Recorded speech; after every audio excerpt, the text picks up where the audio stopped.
Let me show you all camera settings that we have available on POCO F8 Pro and POCO F8 Ultra. So in order to access camera settings, of course, we need to open the camera app. We're gonna tap on this arrow over here at the top of the screen, or you can swipe down on the camera preview in order to then find settings.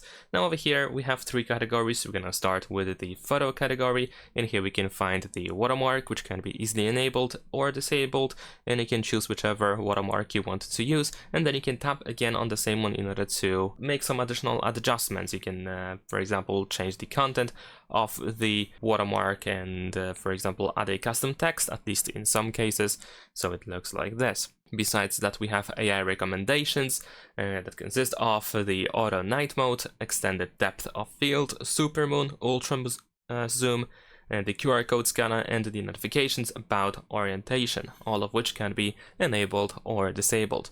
We have the main camera default focal distance. We have the selection of image formats. If you want to enable HEIF, then you can do this over here.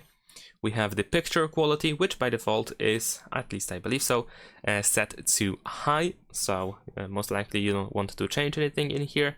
We have the metering preference, which can be set to face or average. Then we have selfie settings, where we can enable and disable the mirror effect, and we can also remove moles from our faces. Now, in addition to that, so if you go to shutter type, we have a couple of different additional ways that allow you to capture a photo. So you can, for example, tap anywhere on the camera preview in order to capture the photo. You can also use the palm shutter, so you can show your hand to the front camera in order to start the countdown. We also have the voice recognition, so if you say cheese when audio is enabled, then you can simply capture a photo like that.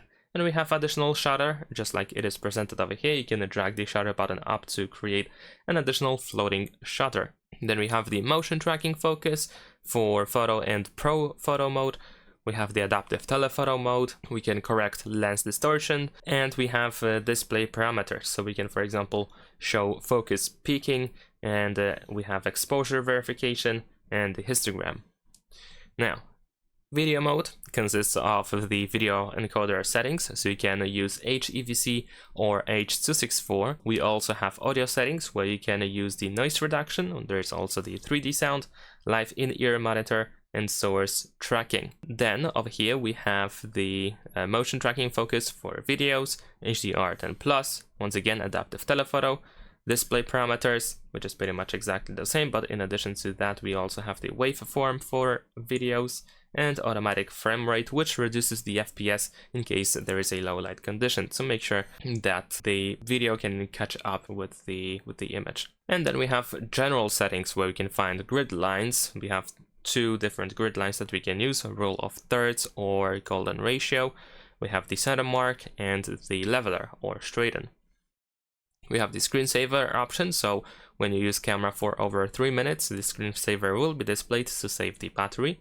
We can also choose which settings should be preserved over here in preserve settings. So when you have certain options set up or chosen or enabled, and you exit the camera and you return to the camera, then these options will still be there as you leave them.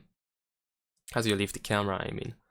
Then we have the feature layout, so you can choose which modes should be quickly accessible over here at the bottom of the screen, and which should be hidden by swiping up, at least by default, I mean.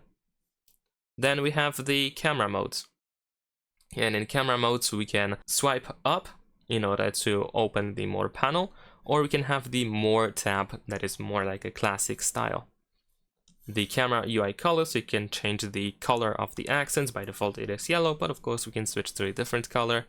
We can change the shutter sound, so your phone can make a different sound when you capture a photo. And we can also toggle the sound itself, so if you want to, you can mute the camera quite easily. We have volume buttons function, so you can choose what you want to use your volume buttons for while in the camera.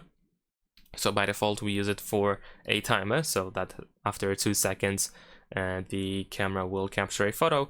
We can also use it just for the shutter, so without the countdown, and you can also use it to zoom in or zoom out. You can also save the information about the location, so when you take a photo or record a video, then the information about the place will be stored in the details.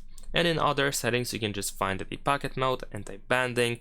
We can check for updates, and we can reset camera settings.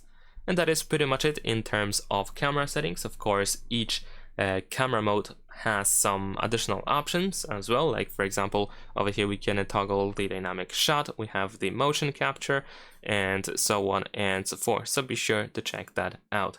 And that's it. Thanks for watching, leave a like and subscribe.